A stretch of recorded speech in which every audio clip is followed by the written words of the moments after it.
Bonjour et bienvenue dans la forêt des lectures. Alors, aujourd'hui, je vais vous parler de Gotham Central, un comics en 4 tomes qui est sorti aux éditions Urban Comics.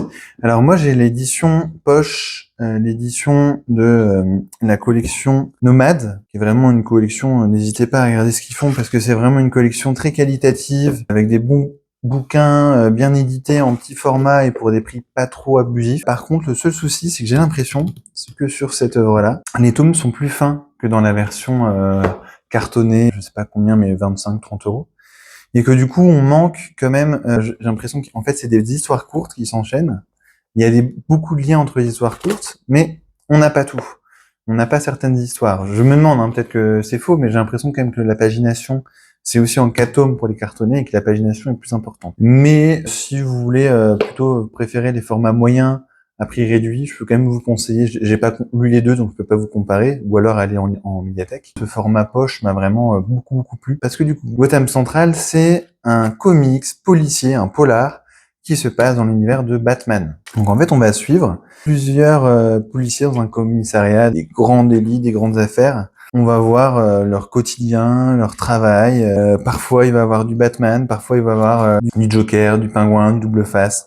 Enfin, tous les grands ennemis, les grands personnages de Batman, du Catwoman, du Robin, par exemple, du Double Face, vous pouvez voir. Mais on va vraiment être du point de vue des policiers et on va suivre comment eux résoudent les affaires avec leurs moyens, avec peut-être parfois l'aide de Batman. C'est vraiment très finement écrit, je trouve. C'est très prenant. On a vraiment l'impression. Alors, il me semble que le scénariste, oui, voilà, Greg Rucka, est aussi romancier. Ça se sent. Il y a vraiment un côté très policier, format roman. C'est vraiment très réussi. C'est assez bavard, mais en même temps, c'est souvent vraiment bien raconté, bien mis en scène.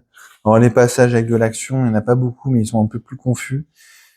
Les dessins, c'est pas toujours les mêmes dessinateurs, mais dans l'ensemble, la patte graphique est semblable et elle est dans un genre assez de comics réaliste et marqué de noirceur et de dureté. Et ça va vraiment bien avec le récit. Et on s'attache beaucoup au duo de personnages que c'est des équipes de deux qui font des enquêtes et on les voit de manière récurrente. Ça parle en même temps de d'homophobie, de racisme, de difficultés familiales, de violence au sein de la police, de corruption, aussi de violence des politiques qui imposent des choses pas toujours très justes et ça a une implication sur la police et du coup sur la criminalité. Comment ça questionne une autre manière, c'est quelque chose de récurrent, mais est-ce que Batman fait le bien ou est-ce qu'il participe à la montée de la criminalité et de ces super criminels? Il y a plein de questionnements qu'on retrouve dans l'univers de Batman, mais qui sont ici traités avec une sorte de réalisme et avec un autre regard. C'est comme si en fait on était dans l'univers de Batman, mais avec un petit pas de côté. Et ce petit pas de côté fait que tout est vraiment génial. On n'est pas centré, comme c'est souvent le cas, du point de vue en permanence de Batman, de ses tourments, de ses difficultés, de ses blessures, de comment il évolue. C'est vraiment vu comme un personnage secondaire, mais central en même temps et qui est pas toujours là. Des fois, ils ont pas besoin de lui. Des fois, il apparaît sans qu'on le sache, sans qu'on s'y attende. C'est vraiment très bien dosé. Alors moi, j'aime beaucoup Batman et son univers, comme tout le monde, presque tout le monde. Je m'y connais pas encore énormément en comics, mais j'ai déjà lu quand même quelques-uns des classiques comme The Dark Knight Rise de Frank Miller, que j'ai vraiment beaucoup aimé. Mais je pense que parmi les 400 covers que j'ai lus de Batman dans l'univers de Batman, c'est vraiment celle que j'ai préférée. Alors que celles que j'aime, je les aime bien, vraiment bien. On peut, à mon avis, lire cette œuvre-là sans être fan de Batman. Alors peut-être qu'on nous fera quelques références, quelques petites choses. Ça se lit vraiment, mais c'est passionnant. C'est en même temps dur, âpre. Les enquêtes, elles sont haletantes.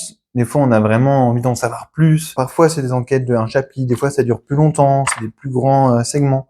Il y a vraiment, ouais, bon, comme là, par exemple, la mort de Robin. Est-ce que c'est vraiment Robin qui manipule quelles informations? Euh, il y a un passage avec Catwoman aussi qui est totalement fou. Il y a des passages par rapport à la corruption, par rapport à...